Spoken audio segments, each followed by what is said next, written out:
Greetings, Ashen here with another Comic Books in Review. That's right. This week I picked up 3 new comics and I'm going to talk to you about them. The first one we have here is X-Force number 16.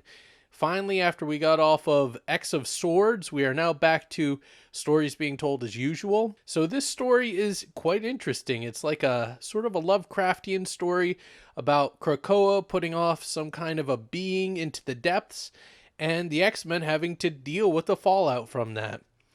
It is spooky and I really enjoy it. It is a one-shot issue as far as I know, and it does feature an interesting cameo from Namor the Submariner. I do recommend this book, so if you've been reading X-Force all along, this is definitely another good one to pick up. And if you haven't been picking up these issues yet, this issue is pretty simple to easily jump into. So that's my opinion on the matter, and let's get on to the next title.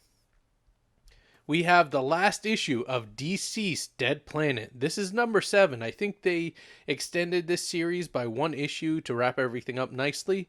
I do enjoy this whole series so far, all the way back to the beginning of DCeased, and this ending was pretty epic, very violent, and they finally brought the whole Constantine story arc to its greatest conclusion. I did enjoy what they did with this issue. There is some aspects of it that I felt were a little weak because, every single story arc seems to end with a giant brawl recently, and it's like, how many of them can you look at and before you start getting a bit tired from seeing so much violence and action? But I would say that overall this is quite a satisfying conclusion. I did like the character payoffs that we had in the story, and this may actually be the end of the story arc. There are more storylines and stuff that they could go on with, but if they stopped right here, then I guess it would be a satisfying conclusion.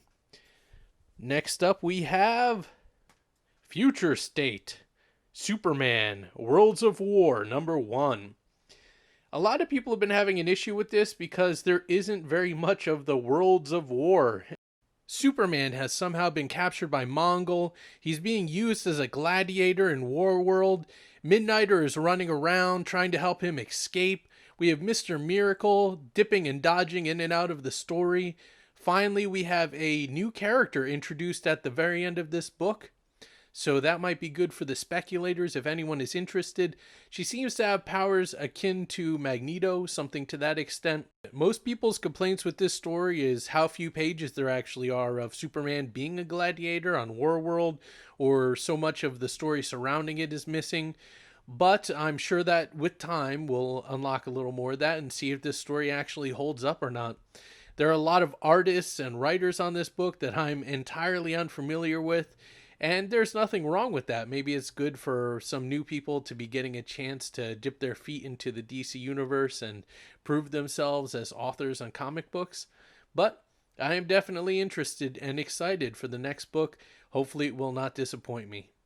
Anyways, thank you for joining me for this Comics in Review, and I hope to see you all next time. Have a great day. Yes.